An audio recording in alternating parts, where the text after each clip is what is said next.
Class 10th और 12th का result आ जाने के बाद अक्सर स्टूडेंट जब एडमिशन कराने के लिए स्कूल या कॉलेज में जाते हैं तो वहाँ पे ओरिजिनल माइग्रेशन सर्टिफिकेट मांगा जाता है। लेकिन सीबीएसई बोर्ड के द्वारा अब स्कूल को ओरिजिनल माइग्रेशन सर्टिफिकेट जारी नहीं किया जाता है। तो अब समस्या होती है कि एक तरफ ओरिजिनल माइग्रेशन सर्टिफिकेट मांगा जा रहा है, एक तरफ जारी नहीं होता है। तो सीबीएसई बोर्ड के द्वारा ये ओरिजिनल माइग्रेशन सर्टिफिकेट क्यों नहीं जारी किया जाता है, इसको हम लोग समझते हैं। जैसे ही आपका क्लास 10th और 12th का रिजल्ट आता है, आपका माइग्रेशन सर्टिफिकेट और भी बाकी सर्टिफिकेट्स डिजी लॉकर ऐप के माध्यम से आपको ऑलरेडी बोर्ड के द्वारा इश्यू कर दिए जाते हैं और आप डिजी लॉकर ऐप पर जाके इसको आप डाउनलोड करके इस्तेमाल कर सकते हैं। अब आते हैं हम लोग के डिजी लॉकर ऐप पर जो माइग्रेशन सर्टिफिकेट हम लोग डाउनलोड करते हैं, इसके लिए स्पेशली हम लोग बात करेंगे इस वीडियो में कि ये वैलिड है या नहीं। तो ये 100% वैलिड है। इसके पीछे का लॉजिक मैं आपको बता देता हूँ क्यों वैलिड है।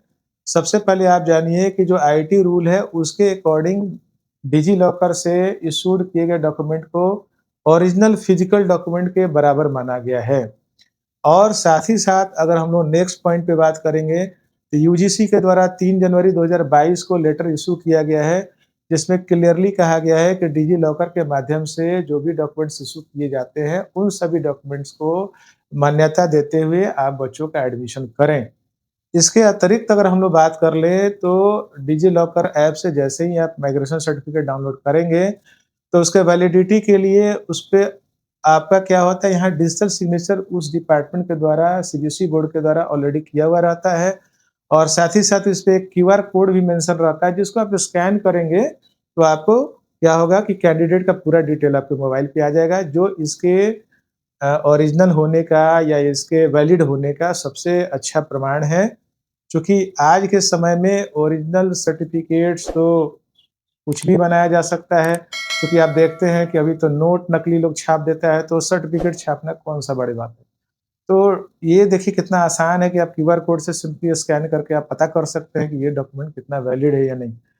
इन सभी बातों को ध्यान में रखते हुए सीबीएसई बोर्ड के द्वारा भी 4 सितंबर 2024 को लेटर जारी करके स्पष्ट बताया गया है कि आपको माइग्रेशन सर्टिफिकेट 10th और 12th के बाद जारी नहीं किया जाएगा स्कूल को और डिजी लॉकर के माध्यम से जो डाउनलोडेड आपका माइग्रेशन सर्टिफिकेट होगा वो वैलिड होगा। इसमें किसी भी तरीके का प्रॉब्लम नहीं होना चाहिए एडमिशन कराने में। मैंने यूजीसी का लेटर और सीबीएसई का लेटर दोनों डिस्क्रिप्शन में मैंने लिंक में मेंशन कर दिया, आप वहाँ से डाउनलोड करके उसको रेफरेंस के तौर पे आप दिखा भी सकते हैं। अब इसके बावजूद भी बहुत सारे इंस्टीट्यूशन या कॉलेज हो सकता है इन बातों को नहीं मानेंगे, बोलेंगे भाई हमको ओरिजिनल माइग्रेशन सर्टिफिकेट चाहिए, तो कोई बात नहीं, आपको परेशान नहीं होना है, उसका भी सॉल्यूशन है यहाँ पे। उसके लिए आपको क्या करना है, आपको सीबीएसई के मेन वेबसाइट पे जाना है।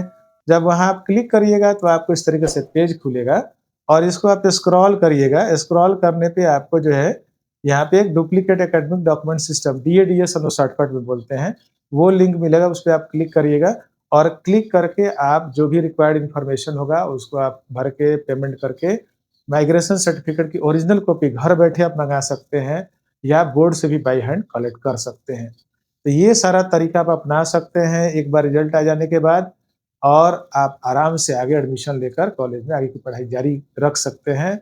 इसके बावजूद भी अगर आपके मन में कोई तरीके का संशय है, डाउट है, तो आप ज़रूर कमेंट में मेंशन करिए।